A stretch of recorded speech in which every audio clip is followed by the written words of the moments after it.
Leading off our discussion tonight is Democratic Senator Jackie Rosen of Nevada. She's a member of the Senate Armed Services Committee and the Homeland Security Committee. Senator, thank you very much for joining us tonight.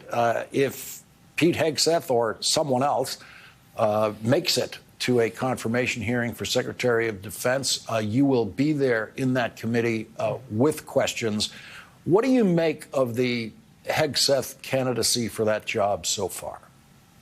Well, what I can tell you of this is some of these nominees, they are not serious candidates, and Pete Hegseth is definitely not a serious candidate. The scope, scale, and responsibility that the Secretary of Defense has, or that we have in so many of our cabinet positions, it takes a serious person, a qualified person, to do this job, a person who can go through our normal vetting process, an FBI check, come before our Senate committee, talk about who they are, how they're going to approach that job, and be willing to answer our questions. That is our job as the Senate. It's our responsibility to the American people to be sure that we vet these candidates properly, and when we vote, we can show people why we vote for them or why we vote against them. There are many serious candidates out there with qualifications. Pete Hegseth is clearly not one of them, with these allegations of sexual assault, financial mismanagement, and others against him. And I will not be voting for him, I can tell you that. Senator, there's so much to talk to Pete Hegseth about in the confirmation hearing if he ever gets there. But one of the things that's worth considering right now is that Elon Musk is advocating cutting the budget of the Defense Department in very, very, very dramatic ways. It would seem that Donald Trump's nominee for Secretary of Defense, whoever that is, should be asked how much he agrees with Elon Musk about that and where he thinks those cuts would be.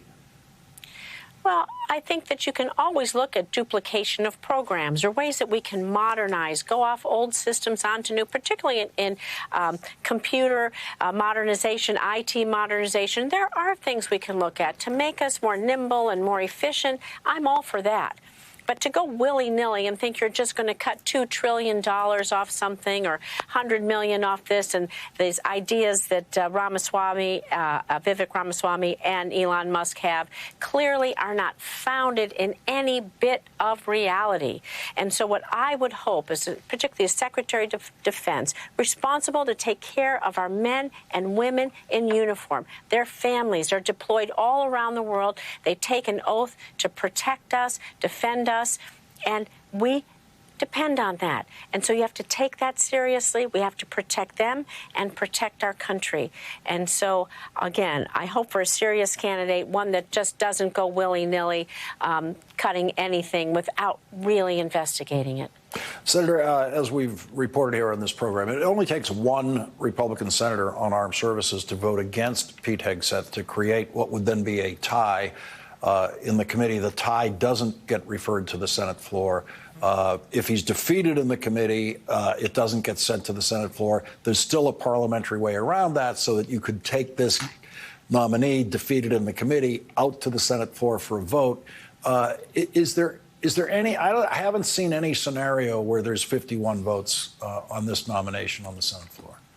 Yeah, I'm not sure what's in everybody's mind, but I can tell you that a lot of the folks that I speak with do not take Pete Hegseth seriously and do not want to put our military in his hands, particularly with the financial mismanagement accusations against him, let alone the sexual assault. You know, Democrats and Republicans in a bipartisan way have been working to fight sexual assault in the military, prevent that, and be sure that the victims get justice. So I'm not sure what's going to happen, but I do hope that Mr. Hegseth does think about withdrawing his nomination, would make it easier on him, and then President Trump hopefully could find one of these qualified individuals. We know they're out there that can go through the normal process, ones that we can consider vetting and voting for. Senator Jackie Rosen, a lot of work coming up for you in the confirmation process. Thank you very much for joining us tonight. Thank you for having me. Thank you.